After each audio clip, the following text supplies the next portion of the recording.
Este episodio es patrocinado por Grupo Marketing Activo, generadores de ideas disruptivas potenciando el crecimiento de tu empresa.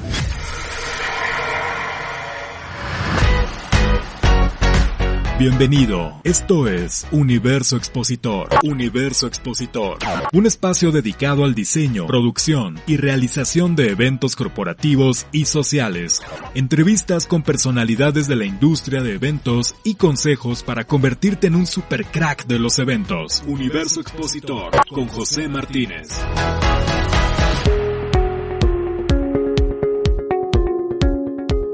Amigos de Universo Expositor, estoy hoy con Julio Valdés. Julio, un protagonista importantísimo del sector de turismo de México, porque él ha colaborado en muchísimas iniciativas que han hecho de México un lugar para sedes de eventos internacionales. Y bueno, muchos de ustedes ya lo conocen. Julio, ¿cómo estás? Muy bien, Pepe, muy buenos días a ti y a toda la audiencia. Gracias por la invitación. Estoy muy contento de estar aquí contigo, y con toda la audiencia. Claro que sí, Julio. Pues miren, les voy a dar un poquito de antecedentes sobre lo que Julio ha hecho. Julio, pues como ustedes saben, actualmente es director de CAT Consultores y de CAT Connections. También ha ocupado puestos directivos en el Departamento de Turismo del Estado de Nuevo León, en el Centro de Exposiciones y Convenciones de Cintermex, el programa de Hotelería y Turismo del TEC de Monterrey. También ha estado en el Centro de Convenciones de Convex y fue además director fundador de la Oficina de Convenciones y Visitantes de Monterrey, donde estuvo en este espacio 11 años interrumpidos, pero finalmente sumándonos son 11 años. Y Julio, siempre he tenido esta creencia, y es que tú inventaste el tema de Monterrey, Ciudad de las Montañas, ¿no es así?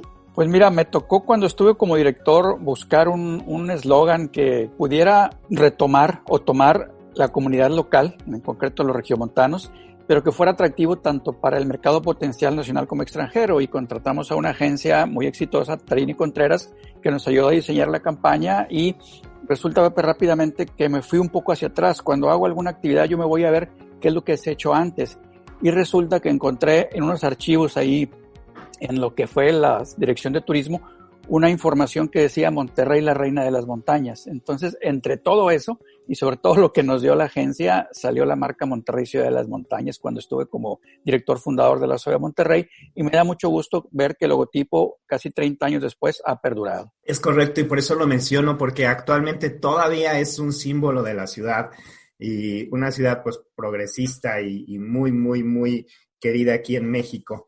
Bueno, les platico también que Julio se graduó de la Universidad Autónoma de Nuevo León en la parte de informática administrativa, pero cursó el Máster Internacional en Turismo de la Universidad de Las Palmas de Gran Canaria en España, que es donde ya empiezas a realmente volcarte al 100% a la parte de turismo. Y no solo esto, también has estudiado planeación turística en la Universidad de Surrey, en Inglaterra.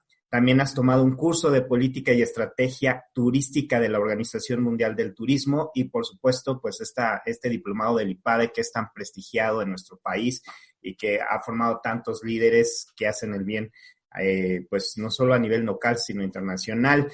Entonces, Julio, con toda esta trayectoria, ha venido a aportar muchísimo, no solo en la parte de los negocios, sino también en la parte de las asociaciones.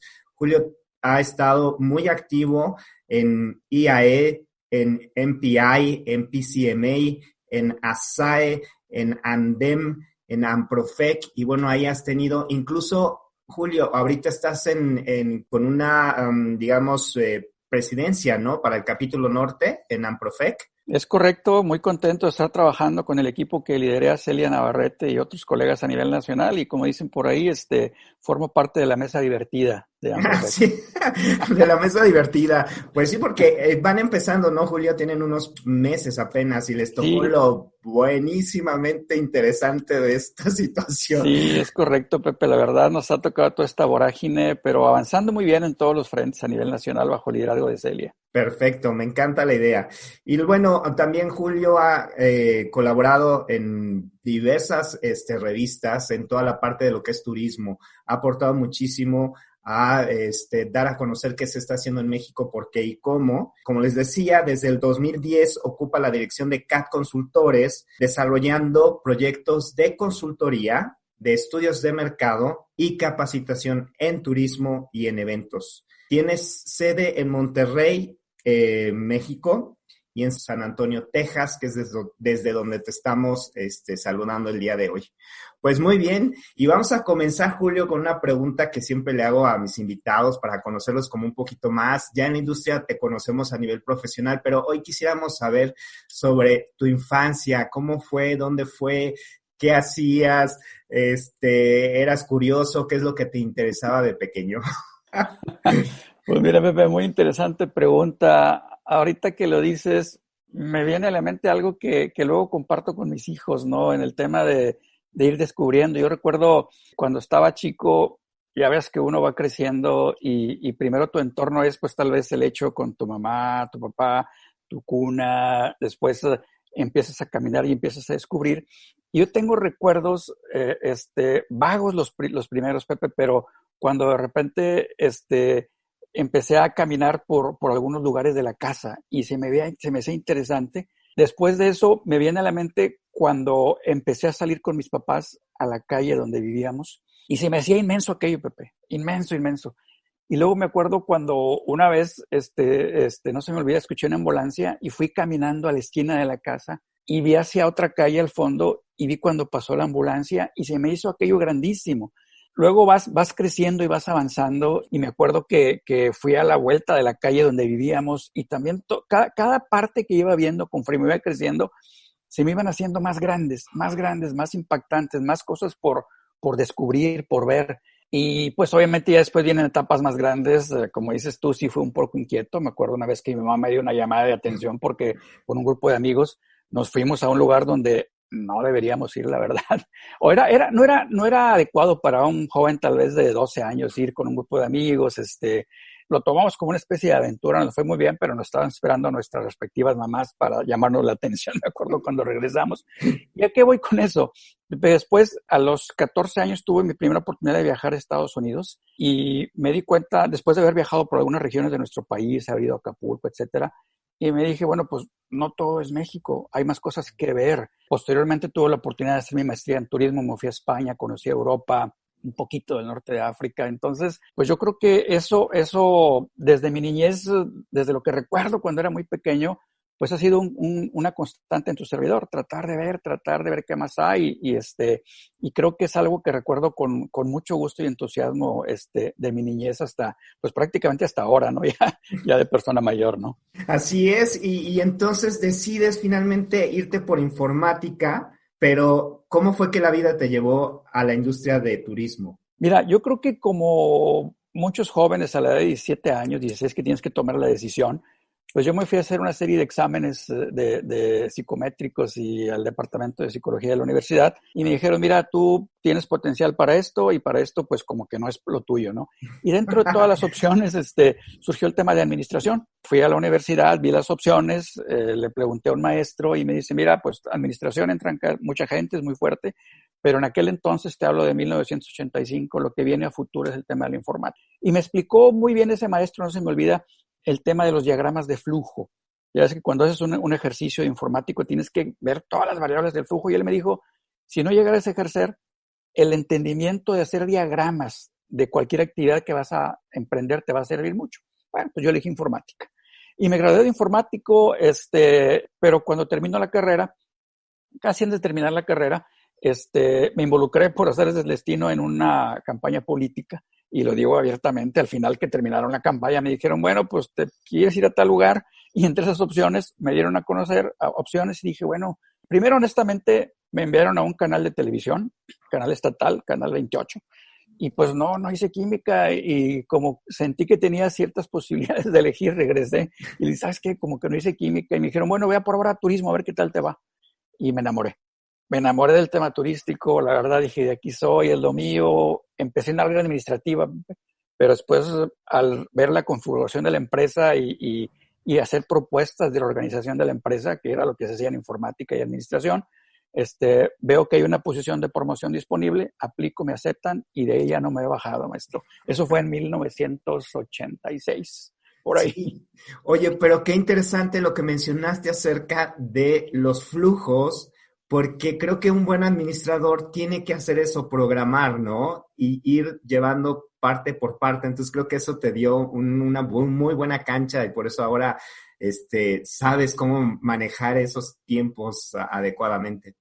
Pues sí, la verdad es que sí, porque ya ves que cuando haces un diagrama de flujo tienes el diagrama de if, o sea, si sucede esto voy para acá y si no sucede voy para acá y si no para acá. Entonces te hace que analices las opciones y los caminos a seguir y te da pues un amplio panorama de las cosas y sobre todo para ir tomando decisiones más adelante. Claro, oye, padrísimo. Y en todo este proceso fuiste creciendo, creciendo, creciendo, te metiste a la parte de la oficina de convenciones, después estuviste en Cintermex, apoyaste toda la parte de Convex, que también era como un espacio muy particular allá en Monterrey y difícil, porque hay que decirlo, no era un tema fácil tener ahí los eventos, sin embargo, lo sacaste adelante y todo esto. Y hoy, Julio, después de todo esto que has hecho y que has conocido, ¿cómo ves a México en la parte del turismo de negocios? Tú has sido protagonista de esta historia y de hacer que México se vea en otras partes. Tú has concursado a nivel internacional para traerte eventos y lo has logrado. Y entonces, hoy, ¿cómo analizas al México de los 2020 en esta carrera de turismo de negocio? Mira, yo lo veo con muchas fortalezas, Pepe, a pesar de todos los retos que estamos viviendo, bueno, actualmente todo el mundo, pero concretamente nuestro país. Y la verdad es que tenemos muchas riquezas, los más de, no sé, miles de kilómetros de playas, miles de zonas arqueológicas, pueblos coloniales, etcétera, que hacia afuera, además, nos dan una imagen muy positiva hacia el turista. Eso creo que lo hemos venido capitalizando bien a lo largo de los años para ponerlo en valor de cara al turismo de reuniones.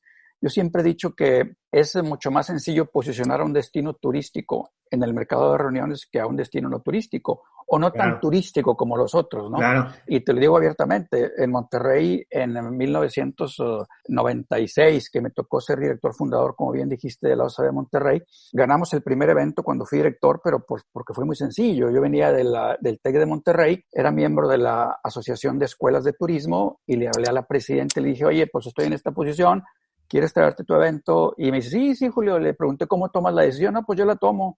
Ah, bueno. Entonces, pues entré al OCB y con una estrellita porque a las 3 semanas gané mi primer evento, pero inmediatamente, Pepe, perdí 2. Competí 2 eventos, inmediatamente los perdí y los perdimos contra Chiapas, me acuerdo. Te hablo del 96, veníamos del 94 del tema de la guerrilla. Sí. Entonces tú recordarás que el Estado, el gobierno federal, le metió todo lo que pudo a Chiapas para sacarlo adelante. Claro. Entonces, me acuerdo que el primer evento que competí con ellos fue un evento de cirugía plástica. La verdad es que cuando presentamos la candidatura, pues perdimos 5 votos. 5% de los votos fueron para Nuevo León, para Monterrey, y 95 para Chiapas. Prácticamente nada más la delegación Nuevo León votó por Nuevo León. Entonces, al salir, eso fue en Zacatecas, no se me olvida, ahí donde está nuestro gran amigo Eduardo Yarto, en un teatro muy bonito, me puse afuera y le empecé a preguntar a la gente, oye, si te digo Monterrey, ¿qué te viene a la gente? Y todos me decían, industria, ciudad gris, fábricas, etcétera. Le paré en el número 12, porque todos me decían eso. Solamente uno me dijo Cabrito, uno me dijo Cerro de la Silla, dije, bueno, y el que más me dolió me dijo McAllen. Entonces, cuando ves esos números, Pepe, dices, no, algo estamos haciendo mal. Entonces, regreso a Monterrey, que no era un destino bien visto turísticamente, y empezamos a ver qué era lo que tenía turístico, lo pusimos en valor. 3 meses después volví a competir contra Chiapas, en otro evento igual. Hicimos una estrategia diferente, empujando las variables turísticas del destino. Volvimos a perder, Pepe, pero la votación ya fue 30% Monterrey, 70% Chiapas. Y yo soy muy analítico. Dijimos, ok, perdimos, pero ganamos 25 puntos. Mucho. Pues el camino es por ahí. De ahí que los siguientes 3 años de la OCB, prácticamente todo el presupuesto de la OCB de Monterrey fue a promoción turística. Promoción turística, a tratar de cambiar la mente en el mercado consumidor de que no solamente Monterrey era negocios. Y eso nos empezó a ayudar. Ahora, ¿por qué relaciono esto? ¿Por qué? Porque en nuestro país tenemos mucho potencial turístico, muchos atractivos turísticos, y eso nos hace estar en una posición envidiable con muchos destinos. Ahora, además de eso, el crecimiento de la infraestructura, y tú lo sabes perfectamente, en el 84 no teníamos un recinto de nivel el siglo pasado. Empieza a llegar Expo Guadalajara, que nos dio ya una luz en el camino. Luego empezamos a llegar otros, Intermex en Monterrey, posteriormente World Trade Center en la Ciudad de México y todos los demás.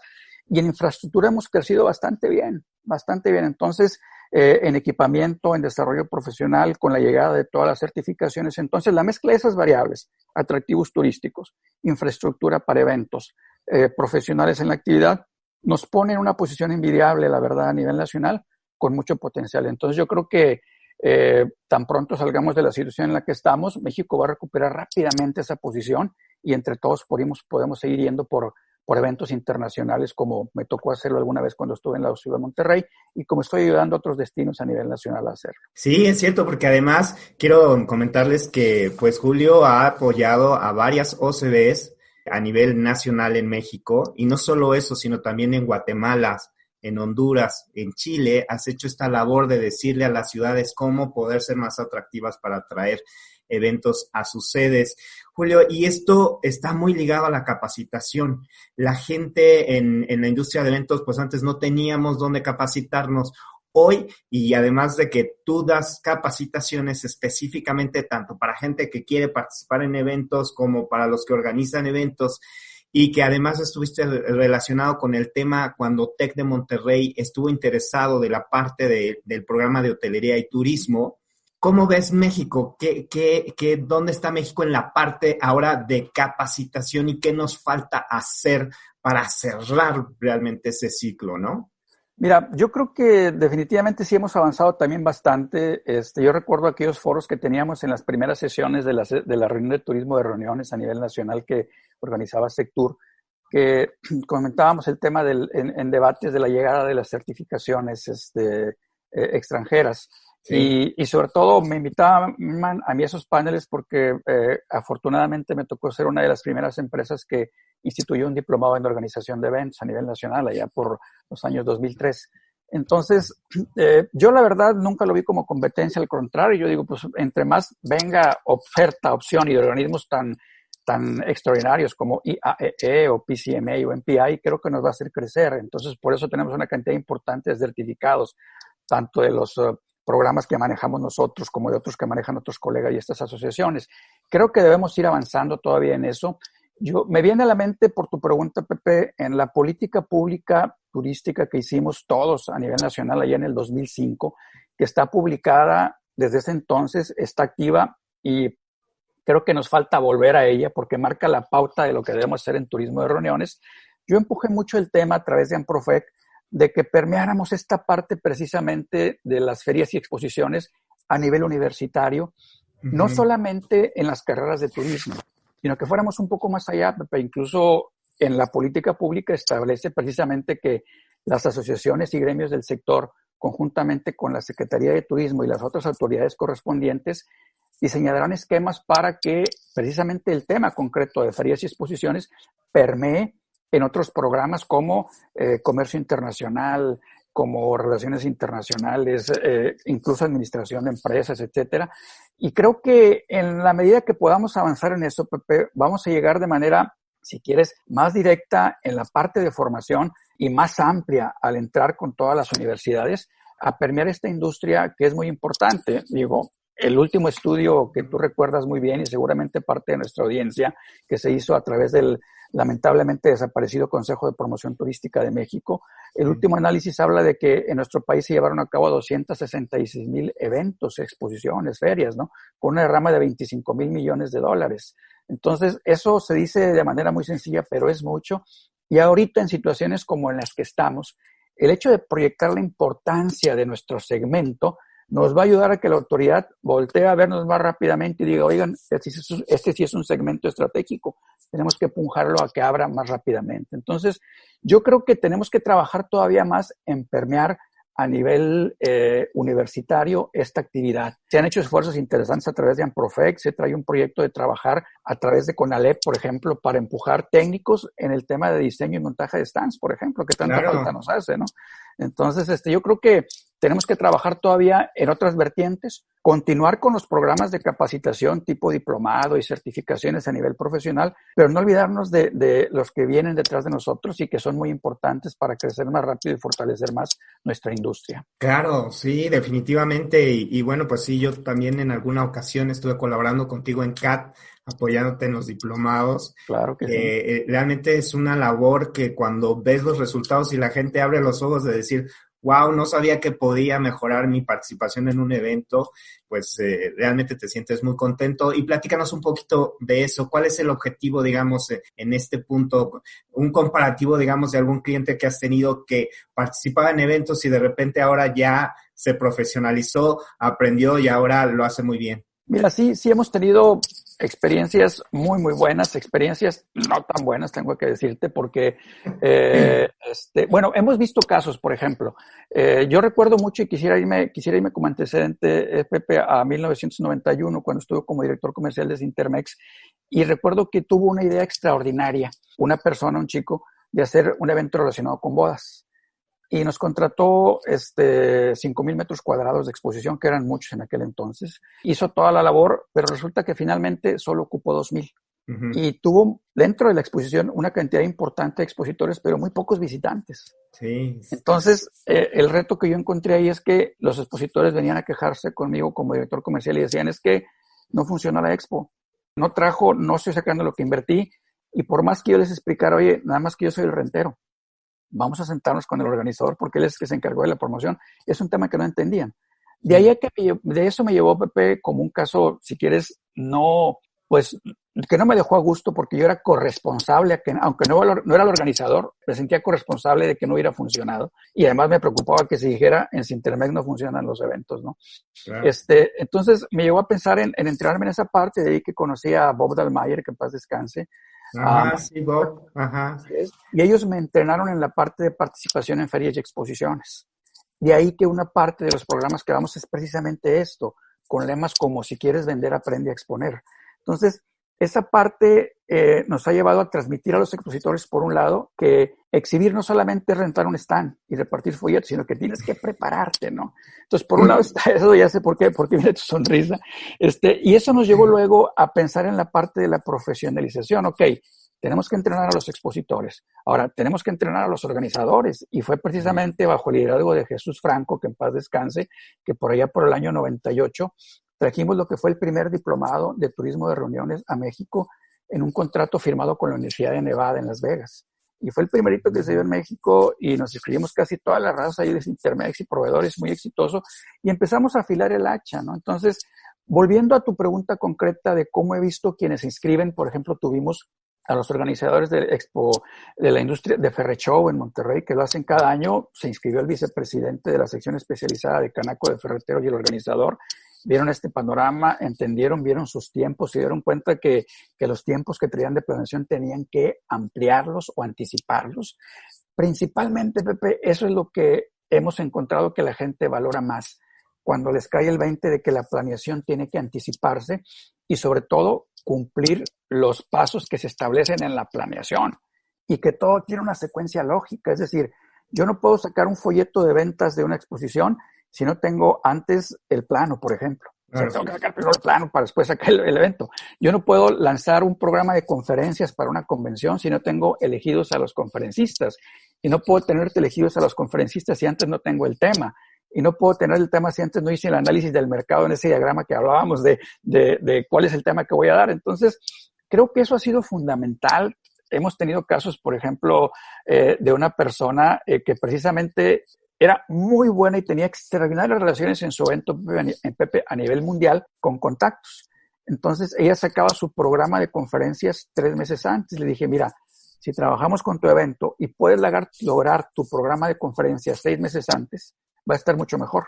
Yo sé que es un reto porque tienes que ver agendas y todo, pero trabajemos tu agenda así. Lo hizo, lo tuvo 6 meses antes y automáticamente sus inscripciones empezaron a crecer anticipadamente, que era lo que buscaban, ¿no? Entonces, yo creo que ha sido fundamental esa parte de la planeación, pero sobre todo cumplir la planeación. En eso hemos aportado mucho, además de temas de ingeniería financiera. Les decimos, haz 3 escenarios, un escenario neutral, uno bajo y uno alto para que veas por dónde va tu evento. Si en los 3 escenarios te sale en el papel que no es rentable, pues no lo hagas. Claro. Si desde el escenario bajo te sale bien, pues hazlo. Entonces, todo eso hemos intentado transmitir con colegas tan preparados como tú, que nos has apoyado, como bien dices, y con otros 6, 7 colegas que están en la industria, que tienen certificaciones internacionales y que transmitimos a través del diplomado esa información a quienes se inscriben. Ya tenemos casi 200 graduados y estamos ahorita precisamente en la generación número 8, que estamos en este impasse esperando que Sintermex nos diga, ya puedes venir con la parte siguiente del diplomado, ¿no? Padrísimo, sí, la verdad es que es una gran labor. Yo creo que ahí vamos como México, ¿no? Vamos creando estos nuevos profesionales que ya tienen mucho más idea, como tú bien dices, de lo que hay que hacer. Y cuéntame ahora, pues si ya tenías todo esto en México, eres todo un ícono en el país, has colaborado un montón con tantas asociaciones y todo, de repente dices, bueno, voy a probar suerte en Estados Unidos. ¿De dónde surge? ¿Cómo te ha ido allá? What's going on with the Mexican in the United States? Well, let me tell you. Mira, la verdad es que yo me moví por un tema que tenía pendiente, un trámite de residencia. Esa es la realidad. Yo amo mi país, lo quiero mucho, la verdad, bastante. Soy un apasionado de mi México y de todas las regiones de mi país. Y la verdad nos venimos para cumplir ese trámite. Dijimos, bueno, vamos a estar por acá unos 3, 4 años, ya llevamos 9. Y la verdad, Pepe, es que ha sido tal, y muy agradecido con Dios y todos mis amigos, la demanda de mis colegas mexicanos, que prácticamente todos mis servicios son en México. Uh-huh. Contados son los servicios que tengo en Estados Unidos, es de proyectos que nos solicitan, a veces algunos eventos, algunas representaciones, algunos lanzamientos, que lo hacemos con mucho gusto, porque la verdad es que el estar acá te hace entender también muchas cosas, te hace entender la visión del norteamericano, por ejemplo, por qué compra, cómo vive. Y eso te da una óptica diferente de las cosas, y lo retomo con aquella inquietud que desde chico tenía de ir conociendo y viendo, ¿no? Entonces, el planteamiento es que se consume de manera diferente. Sí hay muchísima más información, Pepe, eso sí te lo puedo asegurar. Yo recibo una encuesta del Censo de Estados Unidos, es mandatorio que la contestes. O sea, no te van a venir a obligar ni te van a meter a la cárcel porque no la contestes, pero está la insistencia de que te llevan a que la respondas. Yo la he respondido 2 veces desde que estoy acá y te das cuenta del por qué la información es válida. ¿Por qué? Porque en función a lo que ahí respondas y respondamos toda la comunidad que vivimos en Estados Unidos, el gobierno va tomando decisiones en desarrollo de infraestructura, en aplicaciones de procedimientos como vacunas, en desarrollo de escuelas, en crecimiento de la población, porque incluso te preguntan, ¿tienes la posibilidad o has pensado mudarte dentro del próximo año? Y toda esa información con algunos algoritmos que deben ser muy importantes se toma en cuenta para las previsiones. Y así como eso, hay información en el área médica, en el área petrolera, en el área de telecomunicaciones, mucha información que yo creo que es algo que es fundamental en cualquier toma de decisión. Entonces, esa información nos ha llevado a evaluar una serie de proyectos y que pues estamos listos para trabajar con ellos cuando se dé la oportunidad, ¿no? Pero volviendo al tema, te podría decir que gracias a Dios tenemos una cantidad importante de demanda de nuestros servicios en México, que la única diferencia es que en lugar de viajar de Monterrey, pues viajo de San Antonio, donde me invite, ¿no? Claro. Y eso es lo que está sucediendo ahora, ¿no? Y además está súper cerquita. Oye, y ahora regresando un poquito al plano personal, entonces, con todos estos movimientos que tienes de país a país y todo, ¿cuándo es tu cumpleaños? ¿Qué te gusta que te den de comer? ¿Qué platillo sería tu favorito el día que te consienten? Pues mira, le pedí a mi esposo un espagueti que es muy parecido al que hacía mi mamá cuando estábamos chicos y lo hace muy rico. Es un espagueti, no el convencional. Mi esposa cocina maravillosamente, pasteles también. Acabo de pedir uno de 3 leches con fresas ahora para el Día del Padre. Me dijo que sí lo voy a tener. Y por ahí el tema de los alimentos, sí, la verdad la comida mexicana de cualquier parte es buena. Buenos cortes de carne también. Claro. Procuramos, ya encontramos un lugar por acá muy bueno. Y eso es lo que hacemos. De repente nos hacemos nuestra carne asada cada 15 días acá. Y muy padre, es parte de lo que nos gusta por acá. Claro, un poquito al estilo Monterrey. Claro que sí. Sí, si no tienes un asador, no eres regio, maestro. Exacto. Oye, y entonces ahora, con todos los países que has conocido y con toda la oferta y la especialidad que tienes en turismo, ¿A dónde te gusta ir a ti de vacaciones? ¿Qué es lo que tú disfrutas para ir de vacaciones? Fíjate que es interesante pregunta, Pepe. Yo la verdad disfruto siempre algo que sea nuevo, independientemente de donde esté. Te voy a decir que mi esposa y yo nos hicimos el compromiso y por lo pronto esa parte ya lo cumplimos, de darles a nuestros hijos un viaje de 15 años o una reunión o una fiesta, ¿no? Entonces, mi hija, por ejemplo, la mayor que hoy tiene 21, dijo, ¿sabes qué, papá? Yo quiero una fiesta familiar y un viaje. Bueno, está bueno, hicimos etcétera. ¿Y a dónde quieres ir? Y ella nos dijo, fue un poco más moderada y fuimos a Puerto Vallarta, por ejemplo, y disfrutamos, hicimos de todo, ¿no? Lo hicimos de manera familiar, le hicimos su fiesta. Luego viene mi segundo hijo, Julio, que ya tiene 18, y me dice, papá, a mí me gustaría ir a un partido de la Champions League.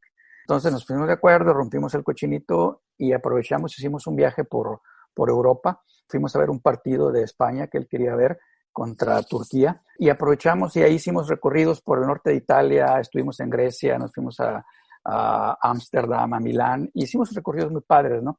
Y algunos de esos lugares yo ya los conocía y me tocó ser guía para mis hijos, otros los descubrí con ellos. Y eso es lo que me encanta. Después nuestro hijo Diego, que ya tiene 17, nos dijo, papá, quiero ir al Polo Norte. Bueno, entonces, pues rompimos el cochinito otra vez. Hicimos un viaje muy padre, fuimos a Finlandia, fuimos a Rovaniemi, estuvimos en la casa de Santa Claus, bajamos ahí a Ámsterdam, fuimos a Bonn, etcétera. Creo que estuvimos en Brujas, cruzamos hacia Londres también en el ferry. Entonces, ahí junto con ellos, pues también vi muchas cosas nuevas, Pepe. Entonces, ¿qué lugar me gusta? Te podría decir cualquier lugar nuevo por conocer. De hecho, estamos platicando con mis hijos de que hagamos ahora nuestro próximo viaje a México y ellos quieren ir a Puebla.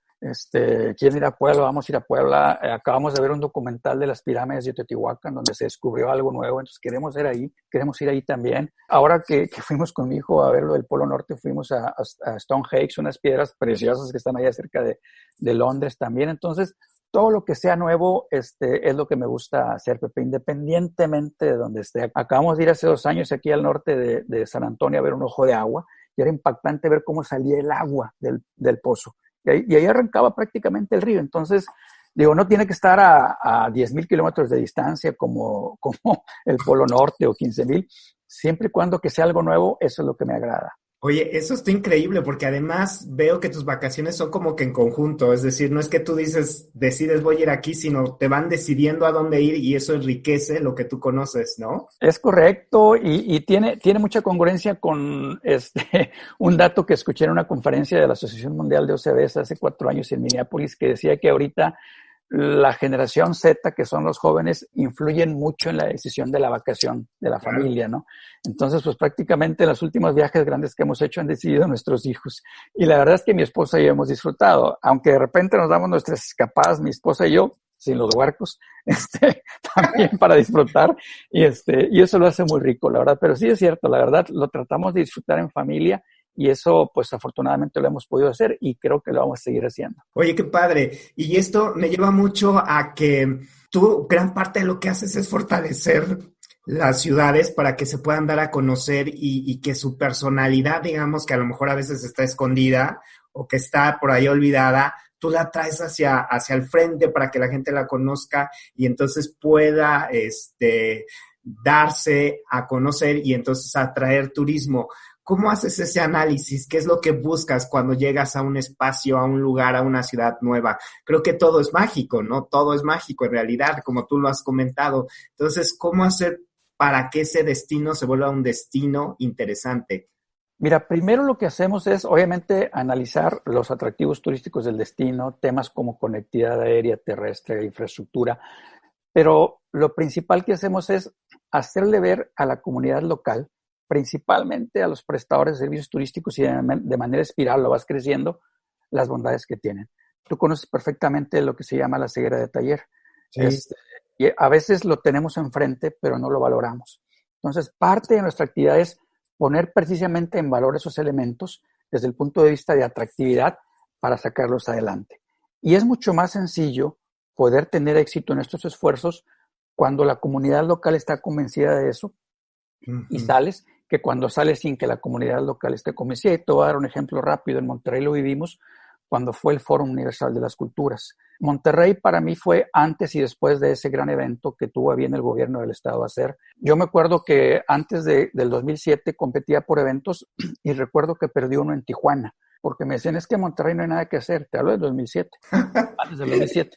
Y luego, después volví a competir otro evento, ese evento de esa misma asociación, pero fue después del Fórum. Y el Fórum fue un evento que se conoció a nivel nacional e internacional. Entonces, cuando competimos por el evento, lo ganamos y me decían, oye, ¿y es cierto que tienen un río en el centro de la ciudad? ¿Y es cierto que tienen un museo del acero? Y es cierto, entonces las preguntas iban ya relacionadas con eso. Otra vez vuelvo al tema de las actividades turísticas. Ahora, ¿qué funcionó también? Que el día que se inauguró el Fórum Universal de las Culturas, 250,000 regiomontanos nos volcamos ese fin de semana al Parque Fundidora. Conocimos lo que era el Paseo Santa Lucía, nos subimos a las embarcaciones turísticas, lo conocimos, entramos al Museo del Acero, al Museo de Historia, disfrutamos de todo ese parque y hubo a partir del lunes posterior a ese fin de semana 250,000 vendedores regiomontanos que hablaban bien de Monterrey. Claro. Entonces la labor turística es mucho más sencillo. Entonces, guardada la proporción, en cada destino en el que trabajamos, analizamos esos elementos, a veces pequeños, a veces grandes, los ponemos en valor de cara al turismo y sobre todo de cara al segmento de reuniones y los sacamos al mercado. Otro caso concreto, estamos trabajando con San Luis Potosí, hicimos un viaje, pudimos hacerlo de inspección con mi familia a Real de 14. Mi esposo y yo habíamos visitado Real de 14 en luna de miel y lo fuimos a ver ahora con la familia y nos volvimos a enamorar. Es un pueblo que se congeló en el tiempo y ahora está volcado completamente al turismo. Hicimos el análisis, ahí por ejemplo está la Casa de Moneda, la primera casa de moneda de América Latina, y de América casi estoy seguro, y entramos a verlo y tiene salones ideales para hacer reuniones para 150 personas, que no da para más por la capacidad hotelera que tiene. Entonces, conjuntamente con la persona correspondiente en San Luis, estamos poniendo eso en valor para que no nada más vaya la gente turísticamente, que ahora va y es un destino bellísimo, sino para que vaya entre semana y decirle, oye, tú puedes tener reuniones hasta para 100 personas aquí, en este lugar, y puedes hospedarlos en estos hoteles que están a walking distance, y no necesitas un coche para moverte. Entonces, así es lo que estamos haciendo. Pero tenemos que permear primero eso en la comunidad local, para que cuando alguien vaya a una convención, si viene a la convención, pásale por ahí, es el tal lugar, ¿no? Eso obviamente, entre más pequeñas sean las comunidades, es más factible hacerlo. El reto va siendo mayor cuando más grandes son los destinos, como Monterrey, México, Guadalajara, ¿no? Entonces, parte de lo que hacemos, Pepe, es eso. Igual estamos trabajando con Tabasco en ese tema. El Museo de la Venta, uno se va con la finta de que nada más es el que está en la ciudad, ¿no? Pero si vas a la zona arqueológica de la Venta, pues también puedes encontrar muchas más cosas, ¿no? Entonces, el tema, volviendo al tema de Tabasco, que son la cuna del chocolate, es el único destino de México que ha tenido 4 culturas prehispánicas también. Entonces, todo eso ponerlo en valor de cara a la gente para que lo disfrute, por un lado desde el punto turístico, pero en el tema que más me compete, en el caso de congresos, convenciones, viajes e incentivos, ¿no? Claro, padrísimo. Me encanta esto del involucramiento de la gente local. Creo que eso es un punto que es clave y que de verdad no habíamos tomado, o cuando menos yo no había tomado en consideración, pero qué tan importante es amar tu producto para después poder venderlo. Sí, como no digo, el caso que te decía de Monterrey, no hay persona que le preguntes ahora el Paseo de Santa Lucía que no lo diga. Claro. Que no te diga dónde está. Y por ejemplo, yo recuerdo en 1988, una televisora local de Monterrey aplicó una encuesta cuando yo trabajaba por el turismo y nos criticó con razón, porque decía, solamente el 3% de la población de Monterrey conoce los atractivos turísticos del estado. Y tenía razón. Obviamente nos dio el golpe para que le contratáramos publicidad, ¿no? Que lo hicimos al final, ¿no? Pero tenía razón. Entonces, claro, desde ahí en ese entonces me empezó a quedar, pues, ¿cómo voy a vender si la gente de aquí ni siquiera lo conoce? ¿Sabes qué decíamos en aquel entonces en Monterrey? No, nosotros vamos a los centros comerciales, o vamos al cine, o tenemos una antena parabólica. Monterrey fue la ciudad en 1988 que más antenas parabólicas tenía en todo el mundo. ¡Wow! Bueno, pues el calorón no nos hacía salir, ¿no? O sea, estábamos encerrados. Entonces, todo eso influía y bueno, ahí me cayó a mí el 20 desde aquel entonces. No, tenemos que trabajar con la comunidad local. Y gracias a Dios las cosas se iban dando. Viene luego el Fórum y luego de haber evaluado el modelo de Barcelona, por ejemplo, que es un destino al que yo le he aprendido mucho. He trabajado con consultores de allá que han hecho las cosas tan bien que ahorita están tratando de rechazar el turismo, ¿no? Las Ramblas ya no saben cómo hacerle. La gente se está quejando mucho porque también el turismo en esos niveles tiene un impacto social en la comunidad local. Sí, sí, y lo hemos visto también en algunas ciudades como París, ¿no? Donde de repente también la cantidad de visitantes llega a ser un poco abrumador para los locales, ¿no? Sí, fíjate, Pepe, yo viví en Mazatlán, cuando estuve trabajando para el TEC, y yo pagué la novatada en la zona donde vivía, cerca de la zona hotelera, porque de repente todos se iban. Ah, Chihuahua, pues es Semana Santa y se van todos. Sí, porque llegaban las hordas de turistas y para salir de tu casa, que estaba a 5 calles del Oxxo, te tardabas 2 horas. Entonces, pues la gente huía. Y para el siguiente Semana Santa, pues yo también hice lo mismo, ¿no? O sea, hay un impacto social de la actividad que tienes que considerar la comunidad local dentro de las variables. Y no lo digo yo, lo dicen los expertos, ¿no? Lo que sí tenemos es que aplicarlo y considerarlo, ¿no? Muy bien. Oye, el día de hoy, para Julio Valdés, ¿cuál es su mayor reto? ¿Cuál es tu mayor reto hoy? Híjole, pues algo que ya he ido logrando, Pepe, gracias a Dios, con la ayuda de mi esposa, y es tener un poco más de comunicación con la familia. El tema y el que tú sabes es, nosotros que estamos en esta industria vivimos con el pasaporte y la maleta en la mano, ¿no? Ha habido épocas en donde yo he viajado cada semana. De hecho, hubo una temporada cuando recién nos venimos aquí a vivir a Estados Unidos, en donde yo salía el lunes en la mañana con mi coche a Monterrey y regresaba el viernes. Lo estuve haciendo como por 10 meses seguidos, Pepe. Hasta que lamentablemente, gracias a Dios, no me pasó nada. Tuve un accidente en carretera, pero no pasó nada absolutamente. Me salí de la carretera y eso me hizo reflexionar algunas cosas. Pero, y fue ese planteamiento que me decía mi esposo: oye, lo que pasa es que estamos en la adolescencia de nuestros hijos y te necesitamos más acá. Y me puse una serie de metas de no salir tanto de viaje. Lo empecé a lograr. A veces te demanda el trabajo y bueno, pues no lo puedes evitar. Pero me puse la meta de no salir ningún fin de semana. Lo logré por muchos meses, la verdad. Y ahorita no tienes idea cómo lo estoy disfrutando. Y te vas a reír, estamos haciendo cosas en familia como no tienes idea. Si quieres, obligado, pero no sabes el gusto que me da. Por ejemplo, estamos trabajando en la parte detrás de tu casa, ampliando el patio, moviendo unas bardas. Te vas a reír, pero acabamos de comprar un taladro eléctrico, esos que golpean así. Sí, sí, porque sí, en el sí. piso, porque en el piso hay mucha piedra, ¿no? Y estamos ahí aprendiéndole, mis hijos y yo. Entonces, esa parte, honestamente, en el tema personal, había sido mi reto y creo que con el apoyo de mi esposa y la apertura de mis hijos, lo estamos logrando y lo estamos disfrutando, que creo que me va a costar, tengo que admitir, volver a sacar mi maleta ahí de la bodega donde está. La verdad, la vez pasada estaba buscando algunas cosas y la vi, mi maleta de viaje, y dije, ya ni me acordaba del color que tenía, ¿no? Porque tengo casi 4 meses sin salir, ¿no? Entonces, ese sí fue un reto, la verdad, y creo que ahorita por esta coyuntura, que yo siempre digo que las cosas por algo pasan, ojalá no hubiera sido un tema tan lamentable como ¿no? Pero la situación, me refiero a la que vivimos todos, pero eso ha sido algo favorable que me ha ayudado a lograr ese reto que tenía y que seguimos construyendo, ¿no? Porque ese tema nunca se apaga, nunca se acaba, ¿no? La comunicación constante al seno de la familia, ¿no? Sí, es una de las cosas que hemos platicado con algunos otros invitados, cómo lograr ese equilibrio, ¿no? Y dónde se rompe y luego dices, bueno, es que yo trabajo para mi familia, pero no estoy con ella y entonces ahí hay como un rompimiento, ¿no? Pues muy bien, muy interesante, muy interesante. Y bueno, pues aprovechando que te tenemos y para ir cerrando esto, me gustaría que nos pudieras dar 3 tips de los cuales puedan aportarle a la gente que escucha esto, que está dirigido pues principalmente a los que hacen eventos. Entonces, dentro de todo lo que has hecho y lo que has visto de muchos organizadores, porque organizadores han sido tus clientes y en todos los sentidos, tanto a nivel profesional como a nivel de capacitación, ¿qué has encontrado que hacen de algunos organizadores especiales, que son realmente como no buenos, sino excelsos, ¿sabes?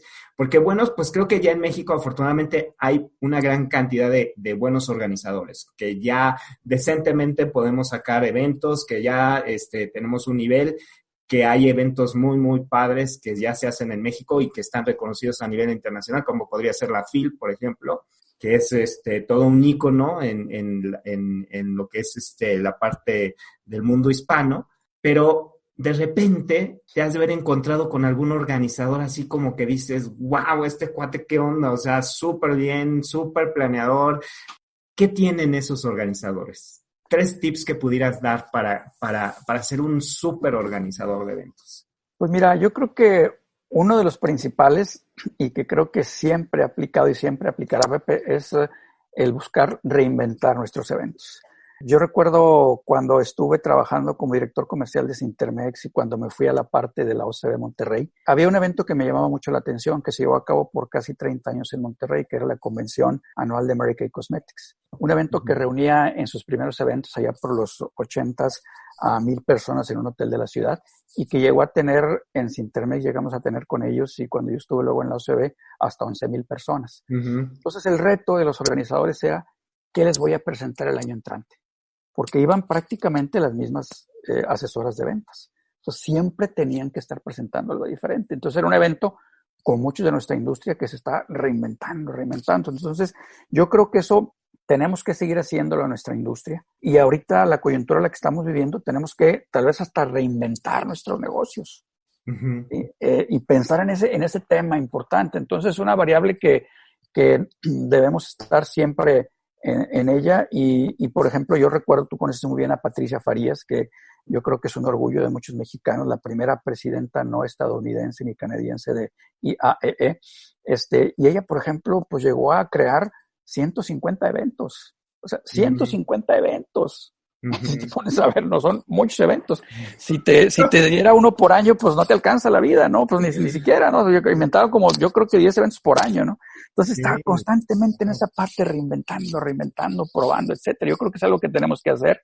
Yo creo que la otra parte importante es la planeación. La planeación fundamental, yo lo veo en muchos eventos. Yo he cometido omisiones de planeación también que después tiene un impacto. Para mí esto de la planeación es como cuando estaba yo chico, también me acuerdo que me gustaba mucho jugar con los dominós, poner todas las fichas paradas en círculo y luego pegarle a la primera ficha y ver cómo se iban cayendo todas. En nuestra industria eso sí, cuando lanzas un evento, cae la primera ficha y los demás ya no se van a detener. Sí. Entonces tienes que ir haciendo las cosas donde compete y cuando competen. Entonces esa parte es importante.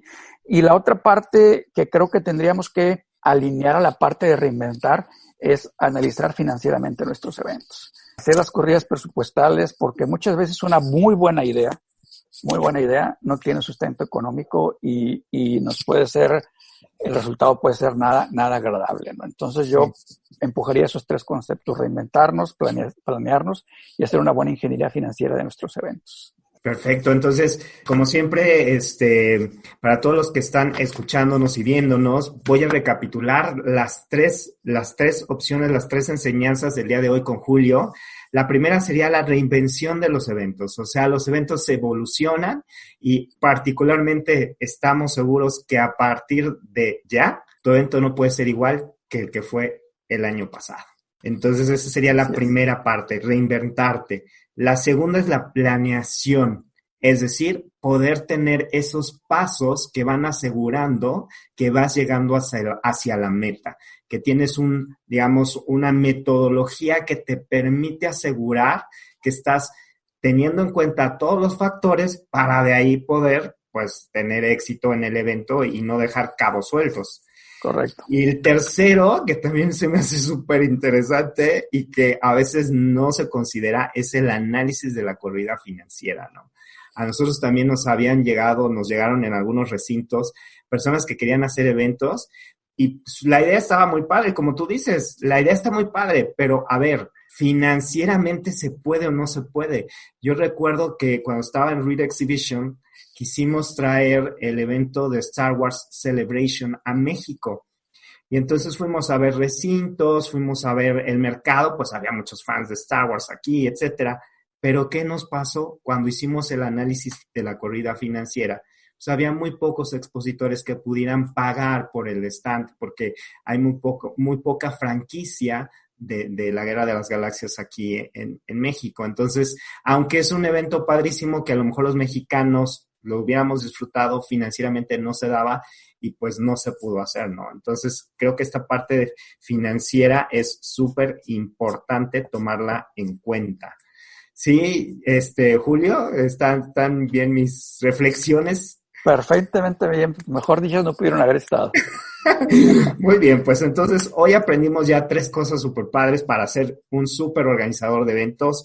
Quiero agradecerte, Julio, el tiempo que nos has dado el día de hoy para conocer un poquito más de tu trayectoria. Contigo podemos hacer como 3 o 4 capítulos porque nos puedes platicar desde varios aspectos que sería muy interesante para todos los que estamos aquí. Pero yo quisiera cerrar con ¿alguna idea para que te puedan contactar? ¿Dónde estás en redes? ¿Qué estás haciendo ahorita? ¿Cuál es tu próximo diplomado? ¿Dónde te puede ver la gente que quiera ponerse en contacto contigo?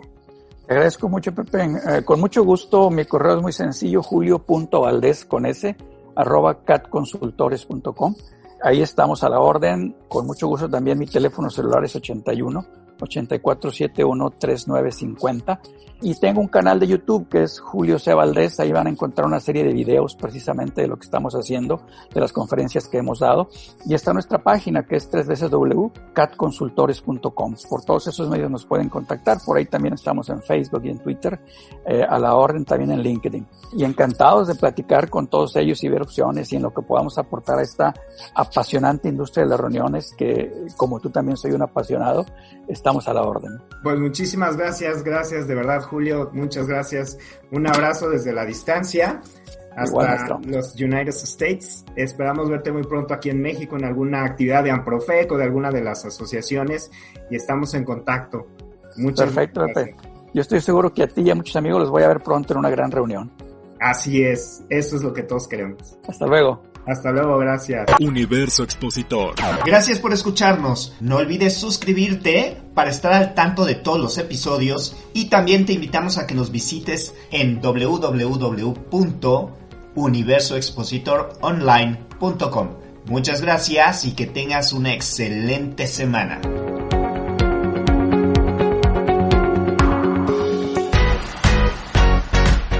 Esto fue Universo Expositor. Acompaña a José Martínez en el próximo episodio con más consejos y entrevistas de personalidades que te convertirán en un super crack de los eventos. Este episodio fue patrocinado por Grupo Marketing Activo, generadores de ideas disruptivas potenciando el crecimiento de tu empresa. Ofrecemos organización de eventos corporativos, catas y experiencias sensoriales, diseño y producción de espacios, movilidad y hospedaje, comunicación y relaciones públicas. Grupo Marketing Activo.